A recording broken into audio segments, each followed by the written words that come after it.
एक समय की बात है।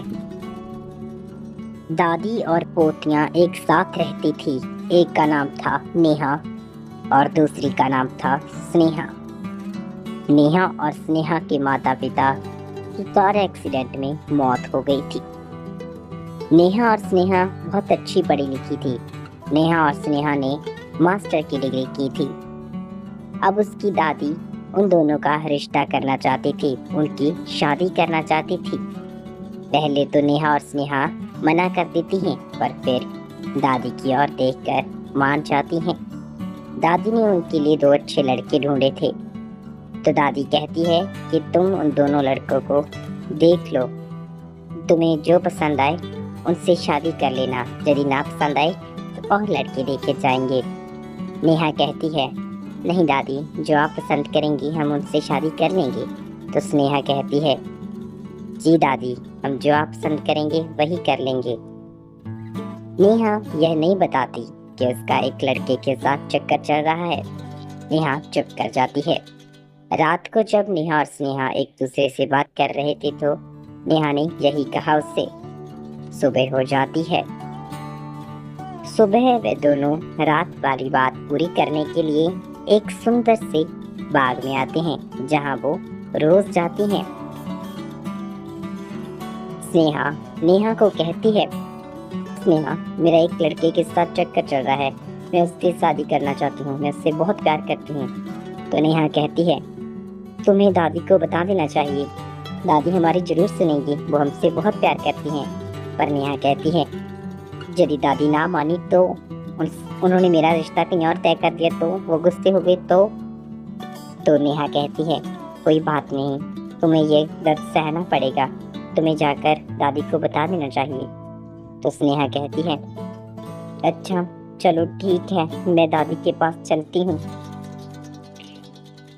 कुछ समय बाद वे दादी के पास जाते हैं तो दादी को स्नेहा सब बताती है। तो दादी कहती है, मुझे नहीं पता था कि तुम ऐसी हो। दादी उसे खूब खटी सुनाती है और दादी उसे कहती है कि तुम्हें जिस लड़के से मैं कहूँगी उससे ही शादी करनी होगी। अब स्नेहा और नेहा कमरे में जाती हैं तो स्नेहा बहुत रोती है। ऐसे ही कुछ दिन बीतते हैं। कुछ लड़के उनको देखने के लिए आते हैं। पहले नेहा को एक लड़का देखने के लिए आता है, उसका नाम होता है ऋतुराज। ऋतुराज बेहद खूबसूरत था।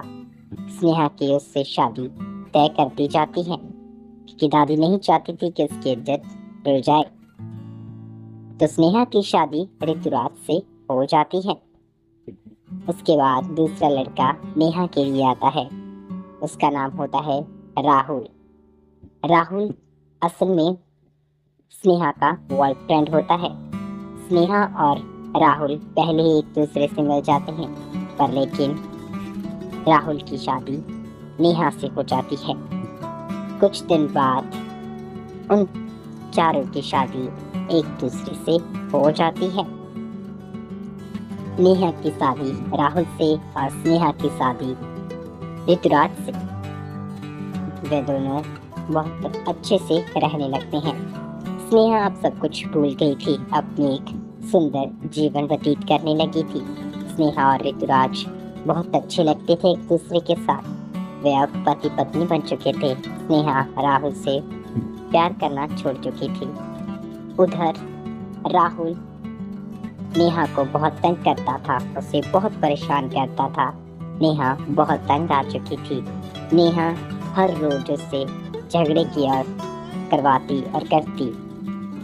राहुल उससे झगड़ा इतना करता था कि नेहा ससुराल से छोड़कर मायके आ जाती, पर लेकिन फिर राहुल उसे वापस ले जाता।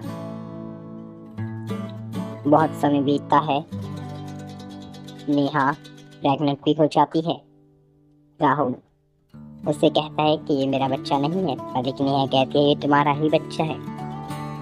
इस समस्या से तंग आकर स्नेहा उनके घर आती है। जब स्नेहा को ये सब कुछ पता चलता है तो उनके घर आती है और राहुल से मिलती है।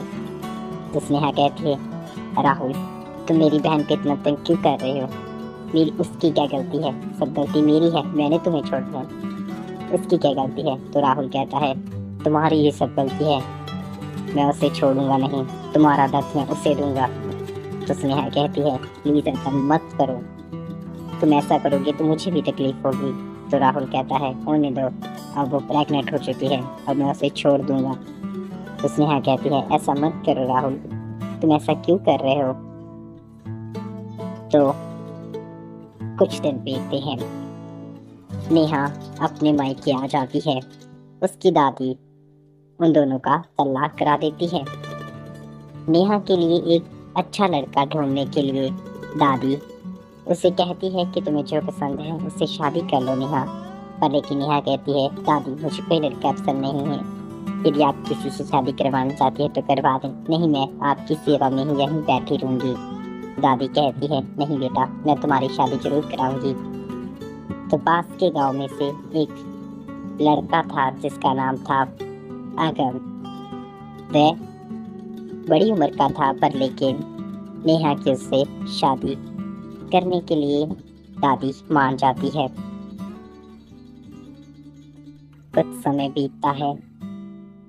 नेहा और अगम की शादी हो जाती है। अगम नेहा से 10 साल बड़ा था, पर लेकिन दादी उसकी फिक्र में उससे शादी करवा देती है। अगम और नेहा की शादी होने के 6 महीने बाद ही एक बेटे का जन्म हो जाता है। 10 साल बाद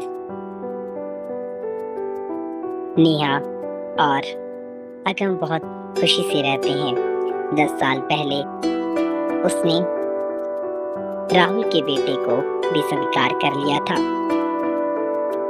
नेहा, अगम और राहुल का बेटा वे तीनों खुशी खुशी रहते हैं। राहुल के बेटे को ये कुछ नहीं पता था कि उसका पिता राहुल है या अगम। अंत में नेहा अपनी दादी के पास आती है और उससे कहती है दादी आपने मेरी शादी अगम जी से कर बहुत अच्छा किया। अगम जी बहुत अच्छे हैं, मेरी किस्मत और मेरी किताब अब पूरी हो चुकी है दादी।